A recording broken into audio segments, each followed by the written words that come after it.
Hello नमस्कार, this is Samachar Pulse and you are watching Bharat Japan defence deal. तो India और Japan की defence deal हुई है। क्या कुछ इम्पोर्टेंट निकल कर सामने आया है जो चाइना के लिए भी मुश्किल है। वैसे ये डायरेक्टली चाइना को थ्रेटनिंग नहीं है, बल्कि जो डिफेंस डील है वो इंडिया और जापान की जो म्यूचुअल डिफेंस कॉपरेशन उसको स्ट्रेंथन करता है।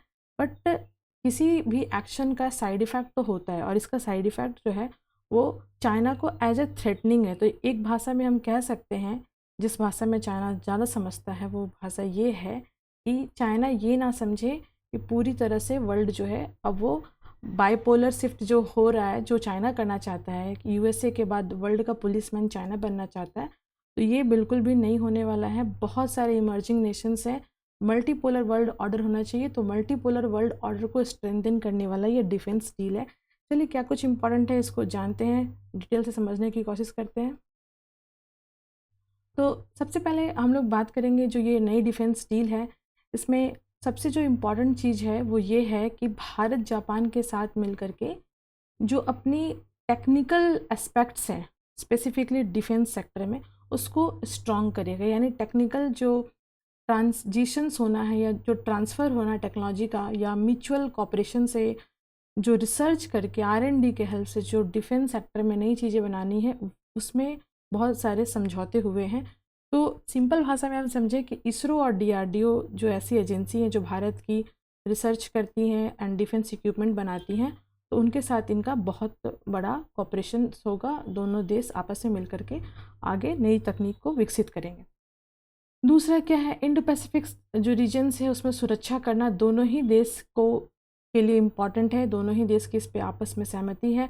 भारत हो या जापान हो, दोनों ही फ्री ट्रेड को समर्थन करते हैं, और अभी आपस में दोनों में ये डील भी साइन हुई है, that is a free and open Indo Pacific जो डील है। हालांकि ये पहले से है, बट दोनों की इसमें फिर से एक स्ट्रांग सहमति है, जो कि इसी डील के अंदर ये पॉइंट्स आते हैं, इसको हम डिस्कस कर रहे हैं।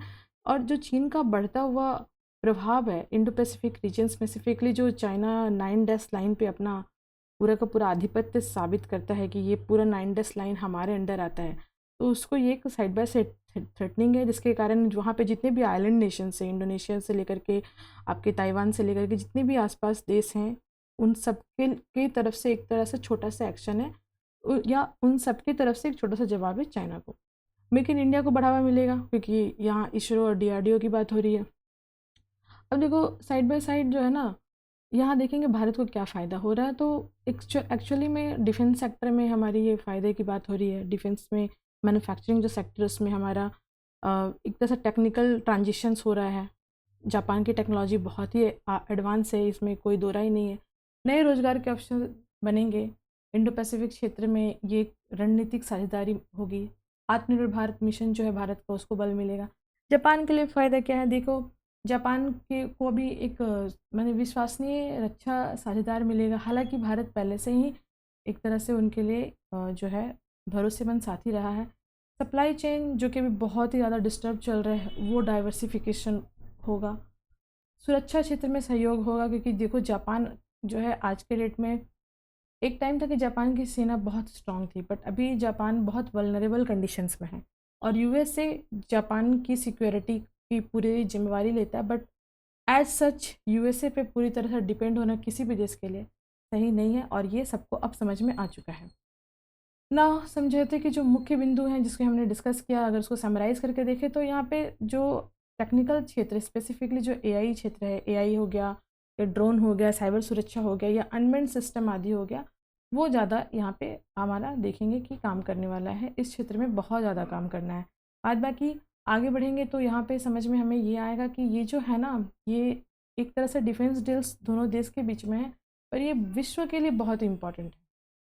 इंडो पैसिफिक क्षेत्र में जो क्वाड नेशंस है वो बिल्कुल ठंडे बस्ते में चला गया है, तो उनकी तरफ से भी एक छोटा सा एक्शन ये माना जाएगा। इस इंडो पैसिफिक क्षेत्र के अंदर एक संतुलन बनाने का काम होगा। समुद्री मार्ग में सुरक्षा को बढ़ावा मिलेगा, और जितने भी डेमोक्रेटिक देश हैं, जो देश में डेमोक्रेसी जिंदा है, चाइना में नहीं है इसलिए मैं कह रही हूँ, तो उनके बीच में एक ये रक्षा सहयोग बढ़ेगा। क्षेत्रीय स्थिरता और शांति में योगदान आएगा। अगर एग्ज़ाम पॉइंट ऑफ व्यू से देखें तो क्वाड मेंबर्स आपको पता होने चाहिए। और वैसे चूँकि ये डिफेंस डील टेक्निकल एस्पेक्ट से है, लेकिन डिफेंस के क्षेत्र में भारत और जापान की जो है वो नौसैनिक अभ्यास यानी नेवल एक्सरसाइज या आर्मी की जो एक्सरसाइज होती है या वायुसेना की जो एक्सरसाइज होती है वो हम देख सकते हैं यहाँ पे जापान इंडिया मैरीटाइम एक्सरसाइज धर्मा गार्डियन और वीर गार्डियन। ठीक है, तो ये एज सच इम्पॉर्टेंट एग्ज़ाम के पॉइंट ऑफ व्यू से बहुत इंपॉर्टेंट है। और लेकिन ये जो डील हुई है ये डिफेंस में टेक्नोलॉजी ट्रांसफ़र के लिए। ना देखो, अब इससे निकल के सामने क्या आता है, ये जो समझौता हुआ है भारत और जापान के बीच में, ये समझौता इस पूरे क्षेत्र में आत्मनिर्भरता और सुरक्षा को स्ट्रॉन्ग करता है और दोनों देश की जो आपसी म्यूचुअल कॉपरेशन है या फ्रेंडसोर है जिसको हम कह सकते हैं, उसको ये मजबूत करता है। तो ये था पूरा डिस्कशन जो डील थी भारत और जापान के बीच में। और करना क्या है गाइज, आपको do like share and comment. Thank you, thanks for watching.